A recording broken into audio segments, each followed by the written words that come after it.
Just তিনটা জিনিস একটু খেয়াল রাখেন, যাই করেন আপনারা। তিনটা জিনিস। এক নাম্বার, পরিবার, বাপ মা ভাই বোন ঠিকঠাক আছে কিনা, প্রতিদিন একবার হইলে যোগাযোগ করেন, একবার হইলেও কথা বলেন। পরিবার। দ্বিতীয়ত, স্বাস্থ্য, নিজের হেলথ। স্বাস্থ্য ঠিক না থাকলে পৃথিবীর কোনো কিছু ভালো লাগবে না। 3 নাম্বার একটা জিনিস বলতে চাই, বন্ধুত্ব। এমন কিছু বন্ধু থাকা লাগবে, রাত 2টার সময় মইরা গেছেন, বাইরে বৃষ্টি হচ্ছে, আপনার খবর পাওয়ার পরে সে ওখান থেকে ছুটে চলে আসবে। আর বাকি বন্ধু যাদেরকে বন্ধু মনে করতেছেন, সে ভাববে মইরেই তো গেছে, এখন তো বৃষ্টি হচ্ছে, গিয়া কি হবে, কালকে সকালে যাব। এই গ্রুপ থেকে দূরে থাকতে হবে।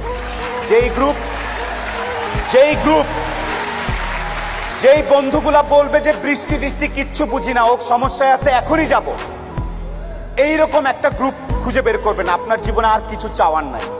পরিবার, স্বাস্থ্য আর এরকম কিছু ফ্রেন্ডস আছে, আপনি অলরেডি সুপার সুপার সাকসেসফুল। পৃথিবীর সর্বোচ্চ ধনী ব্যক্তির থেকেও আপনি সাকসেসফুল। এই তিনটা জিনিস highly you have to maintain, you have to actually maintain this 3 things. বাস, আর কিচ্ছু চাওয়ার দরকার নেই। আপনি যখন একটু ভালো হওয়া শুরু করবেন ব্যবসাপাতি করে, সবার প্রথম ধাক্কাটা খাবেন খুব কাছের মানুষজনের কাছ থেকে এবং আত্মীয় স্বজনের কাছ থেকে। তারা পছন্দ করবে না, তারা পছন্দ করবে না যে আপনি ভালো করতেছেন, তারা পছন্দ করবে না আপনি ইকবাল ভাইয়ের অনুষ্ঠানে সেখানে তারা কথা বলতেছেন। আপনার কাছের লোকজন আপনাকে বলবে, ও তো ব্যবসা, ও তো নষ্ট হয়ে গেছে, রাত 12টার সময় আসে, কি করে না করে, অনেক কিছু বলবে। সফলতা আসলে মাথাটা ঠান্ডা রাখবেন।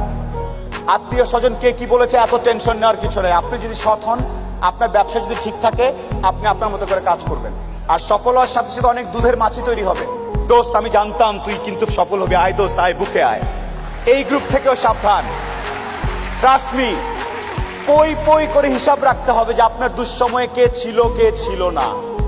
পই পই করে হিসাব রাখবেন, ডায়েরিতে দরকার লাগে লিখে রাখবেন যে কখন চারানা চেয়েছিলাম, একটা সাপোর্ট চেয়েছিলাম, কে দেয় নাই আর কে দিয়েছে। যারা দিয়েছে তাদেরকে মাথায় তুলে রাখবেন, আর যারা দেয় নাই তাদেরকেও কাছে রাখবেন। Because you must keep your enemies closer. খুব কাছে রাখতে হবে যে কে কি। সো শেষ করার একটা কথা হচ্ছে যে আপনার ভালো অনেকেই দেখতে পারবে না। মানুষজন কখনোই, যত টাকাই হোক, যত ক্ষমতাশালী হোক, দিন শেষে একলা। যত কোটিপতি যাই হোক, দিন শেষে সে একলা। দিন শেষে তার নিজের কাছে নিজের আনন্দ না থাকলে কোনো লাভ নেই।